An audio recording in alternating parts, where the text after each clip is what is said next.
हल्ली आपल्याला सगळीकडे ऐकायला मिळतं की प्रोटीन खायला पाहिजे, प्रोटीन खायला पाहिजे, वे प्रोटीन, प्रोटीनचे बार, प्रोटीन पावडर, ह्या प्रोटीन त्या प्रोटीन. पण नक्की किती प्रोटीन खायला पाहिजे आणि का खायला पाहिजे, खायला हवंय का, आपल्या शरीराला त्याची गरज आहे का नक्की, हे प्रश्न मला पण भेडसावत होते. त्याच्यामुळे माझा तो रिसर्च अभ्यास सुरू झाला आणि मध्यंतरी काय झालं, मी एक कोर्स केला. त्याचं नाव होतं ॲडव्हान्स थेरपटिक योगा अँड मेडिटेशन. त्याच्यामध्ये एक चॅप्टर होता आम्हाला न्यूट्रिशनचा. तर त्यामध्ये गुरुजींनी आम्हाला व्यवस्थित समजावून सांगितलं की प्रोटीनची काय आवश्यकता आहे आपल्या शरीराला, ते नसलं तर त्याचे काय तोटे होतात आपल्याला आणि ते किती घेतलं पाहिजे आणि कशा स्वरूपात घेतलं पाहिजे.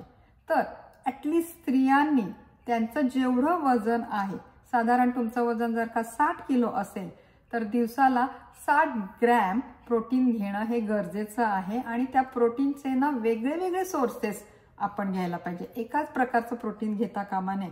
जसं रुजुता दिवेकर म्हणते की घरातच शोधा तुमच्या काय आहे ते, तर त्याचप्रमाणे आजही मी घरातच शोधून एक भरपूर प्रोटीन युक्त अशी एक चटपटीत डिश तयार केलेली आहे.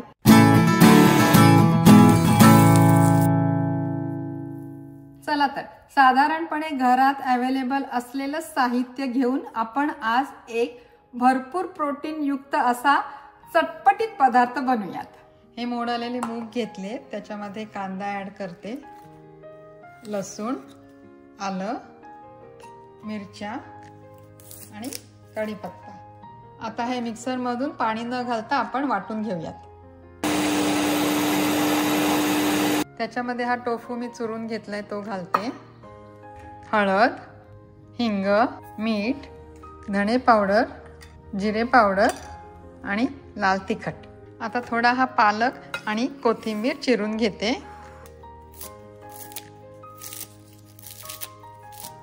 पालक,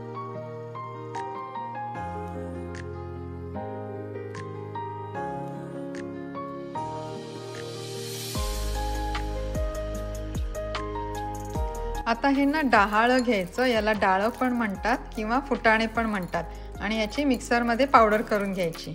त्या डाळाची पावडर आता ह्याच्यामध्ये ॲड करते, मिक्स करून घेते.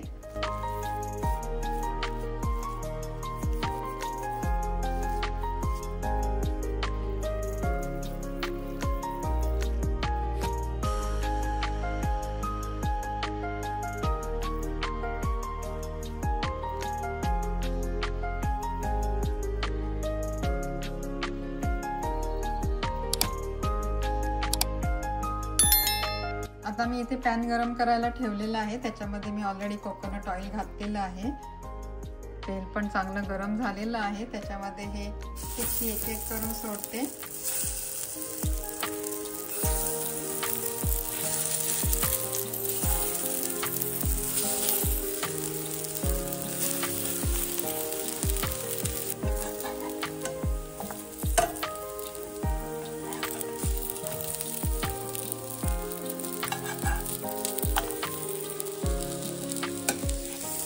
थोडा हेल्दियर ऑप्शन म्हणून थोडी टिक्कीज मी एअर फ्रायरला लावते. एअर फ्रायरच्या पॅनला मी थोडं तेल लावून घेते आधी.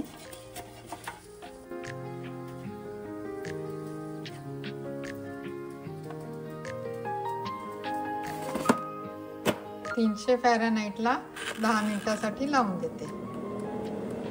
हे एअर फ्रायर मधले पण उघडून बघूयात. मस्तच झाले.